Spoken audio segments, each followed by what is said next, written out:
There's a whole lot of stuff happening in the world. It's horrible, right? Especially when it comes to kids and so forth. So to protect our most young and vulnerable people, I highly recommend you stop doing this, because once you upload it, you don't own that data anymore.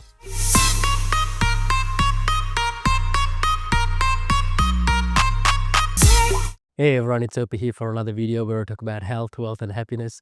So today I wanted to talk about privacy, data privacy, your own online privacy, and why it should be so important to you. I made a blog post about this a while ago. It was a comprehensive one where I listed a whole bunch of software that you should be using, as well as why it's so important. So I'm going to keep that up to date. If you can, please check that periodically just to see what the list has evolved to, because these applications that I'll recommend in this video will change over time because of various things. Before I do anything, I want you to have a quick watch of this video, okay? Check this out. I'll be with you in just a minute. Hey Mom, hey Dad. It's me, Ella. Well, a digital version of me. Just a bit older. Amazing what technology can do these days, isn't it? All you need are a couple of pictures, like the ones you share on social media, where they can be taken and used by everybody. I know, for you these pictures are just memories, but for others, they are data. And for me, maybe the beginning of a horrible future. A future where my identity can be stolen just like that. Where I can go to prison for things that I would never do. Imagine my credit score being destroyed, Dad. Or my voice copied to scam you, Mom. Mom, I'm in trouble. I need you to send me money, please. I don't want to become a meme, humiliated by everyone at school. And I certainly don't want this.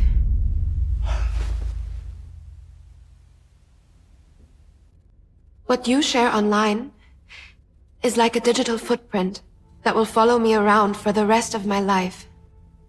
I'm telling you this because I know you love me and would never do anything to harm me. So please, Mom, please, Dad, protect my virtual privacy. Okay, how was that? This is the reality of the world, right? Your data is being mined. There's AI generated images. There's a whole lot of shocking stuff that's happening. The reason why I wanted to just see this is I tried to warn this to a lot of people over a decade ago when, social media was up and coming and people had the choice of uploading their personal information to all these social media platforms, such as photos, holiday destinations, kids, their baby photos, anything and everything that was happening in people's lives were being uploaded. And I knew this was going to be a problem. There's a whole lot of stuff happening in the world where it's horrible, right? Especially when it comes to kids and so forth. So to protect our most young and vulnerable people, I highly recommend you stop doing this, because once you upload it, you don't own that data anymore. Meta, Google, Microsoft, they own that data. So, and what's even worse is, as you saw from that video, people extract that data and it gets manipulated and you've got no control over it afterwards. You might be thinking, gee, you're a hypocrite. You're making this video. Yes, I acknowledge this. I'm actually okay with my own self being out there. It's done. I've been, putting myself out there for a while. I'm actually okay with that. Whatever happens to me happens. Whereas you'll never ever see my kids out there at all in terms of photos, um, any of my family, because they are the most closest to me, and I want to make sure I protect them from the digital world. So let me talk you through some of the applications that I use to better protect myself. So there's two schools of thought. You've got your option of, putting all your information onto the cloud, onto all these social media applications, using Google Photos, using all of these mainstream channels to keep your data. That's one extreme. The other extreme is obviously going to a cabin in the woods and living a digital free life. It it doesn't need to be this or the other. You can have a happy medium somewhere in the middle where you can still live in the digital world, but just take basic, really basic precautions to protect you and your family. It's not a really hard thing to do. So let me start off with the most easiest change that you can do today, which is your browser. So if you're using an Apple computer, you're most likely got the Safari browser, which is a great browser, but not from a privacy perspective. If you're using a Windows device, you'll probably be using something like Chrome. If you switch over to a browser that I'm going to recommend, and I do want to caveat this, these application lists will change, often does change. So please refer to the blog post that I wrote a while ago where I've kept a table and I'll update that table periodically if I feel like the mission or the vision of these applications have changed over time and they're not really meeting the user's needs of a privacy-based ecosystem. So first application that I want you to think about getting not only on your phone, but your desktop as well, is the Brave browser.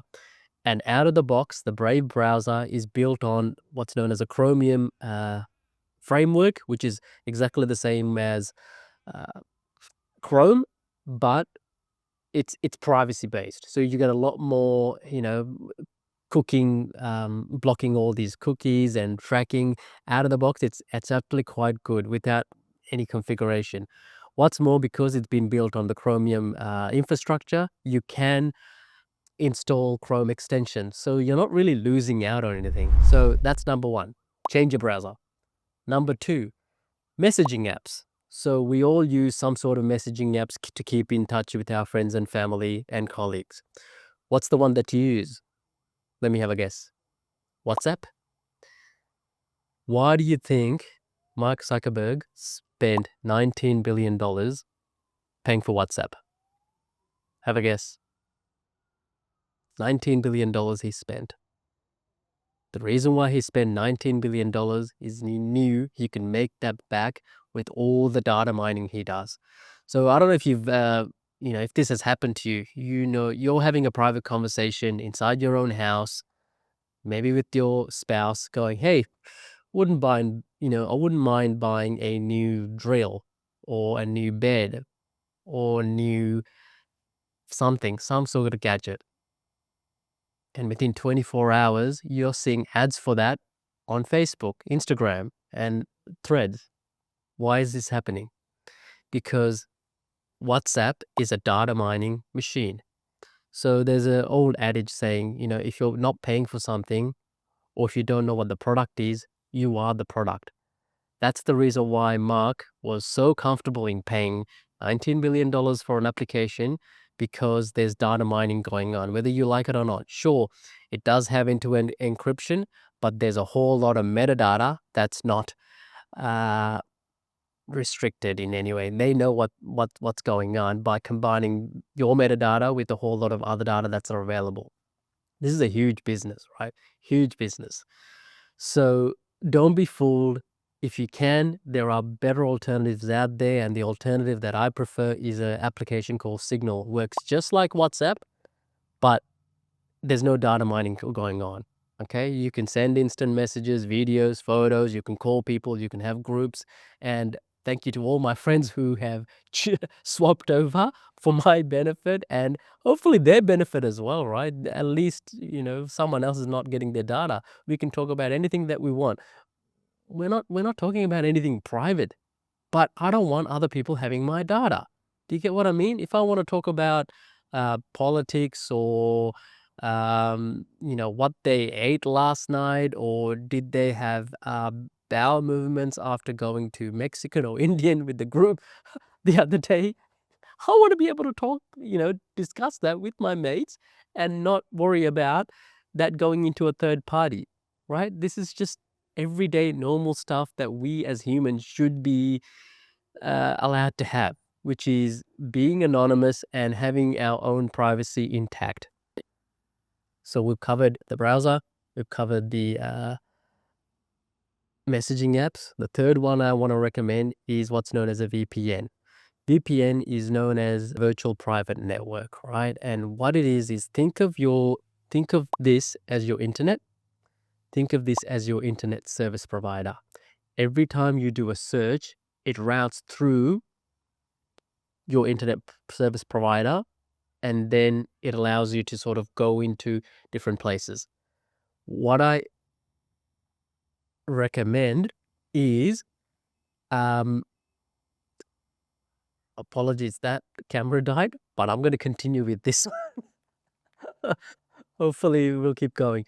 So going back to the VPN allows you to build a tunnel, right, between you and a third party, where it almost bypasses your internet service provider.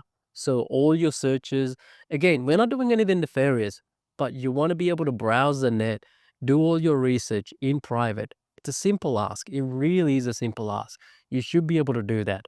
Okay, so that's what I recommend in doing, getting yourself a proper VPN. The one that I at the moment use is a company called Proton VPN, but there's other good ones out there. So search that. So we've gone from a browser, messaging app, VPN, and the fourth one is I'm going to recommend an email provider. Email providers by design is not 100% private. It's how it is. So you're not going to get 100% anonymous there because of the way emails are structured and designed. I'm going to say 50 years ago, half a century ago, right? That's how long ago, the first emails were designed. So by design, it's not going to be private, but you don't have to have the all or nothing scenario. You can get to very close a private option, which companies like Proton Mail is a good one. So that's what I use. Recommend using them as well, but there's a bunch of other providers out there. Okay, so search around and you can swap it over. You can even get your own domain, right? So if you find a domain that you like, buy that domain. Say your name is Bob Anderson, you can get anderson.com. It's probably gone, but then you can put bob@anderson.com, and that could be your email. How cool is that? So you can do this with other email providers, but that's just an example. What else is there? So gone through that. The other one that I wanted to cover is, let me just have a quick look at my list. Passwords. Okay, password is a good one. So this is not really about privacy per se, but it's about you making sure you've got secure passwords in place. What do you use? Your date of birth, your mother's name. You have to drop these, or something very basic. Instead, use what's known as a password manager. And a password is you remember a master password, but this password manager keeps track of all your passwords, and you can use special characters like the hashtag and the ampersand and any others of these special characters to come up with a password. And you don't even have to come up with it, because these applications will come up with a password for you as soon as you sign up for a new service, and it'll actually save that. So for example, you can have one for Netflix, just as an example, and it'll come up with that. So as soon as you log in, it'll save that, and next time you want to log on to Netflix, it'll actually pull it through. Obviously, these applications are not going to be available on TV, but on mobile and desktop devices, they're available. Some of the common ones out there is one called LastPass. Just read the reviews on this one. There's a few others. The one that I'm not going to recommend the one that I use, because even though I do like it, particularly because I like my privacy, I won't recommend it. But do research on if they've had any data breaches and so forth, and find something that you like. Hopefully, it's not going to cost you an arm and a leg every month, maybe a couple of dollars here and there, but it is worthwhile, using something like this rather than having a sticky note pinned to your wall, which is what most people do. I think that's it. That's it, if I'm not mistaken. Let me go through my list again. social media, privacy-based, messaging apps. Oh, one other thing, just one last thing, search engine. So most of the people out there are using Google search, right? And I started using Google search back in 2000, and that was amazing back then. However, in recent years, I've moved away from that. The reason why I've moved away from that is because, again, they're a data mining machine. You don't want that. I did move across to an application or a search engine called DuckDuckGo, but guess what they started doing? They're also manipulating the data. One of the examples is that the founder got caught manipulating the data when it comes to searching about the Ukraine-Russian war. So if you type in that, he will manipulate it to his benefit. And I can't remember which side he was on, but to me as a user, it doesn't matter. It doesn't matter which side you're on. I want to know as the individual on, unbiased results. That's what I want to know.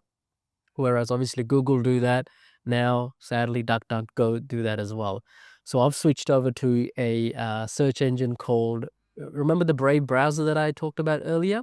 So Brave have got their own search engine. So it's search.brave.com, and it's actually really good. They've got an AI thing in there as well. So if you type in, how many kilos per are in a pound or vice versa, it'll give you the answer on top without having to go to the websites, because it'll sort of aggregate the searches into a nice succinct message. Definitely recommend using Brave Search. And again, I'd want to put this caveat in place that all of these applications that I am recommending may change over time. So therefore, I recommend, referring to my blog post every now and then. I'll leave that in the show notes just to see if there's been a change. Thank you so much. Please take data privacy seriously. It really is, and it boggles my mind that how many people just don't care. Those they just upload everything onto social media, and about every moment that happens in their life. But it's not gonna work out in the long term. So I wish you good luck. If you've got any questions, let me know. Leave a comment, and I'll do my best to answer them. But definitely check out that blog post, because I did spend a lot of time writing it, and it is comprehensive to make sure that data privacy is actually important. Thank you very much. Important to you and me, sorry. Thank you very much. I'll see you in the next video. Bye.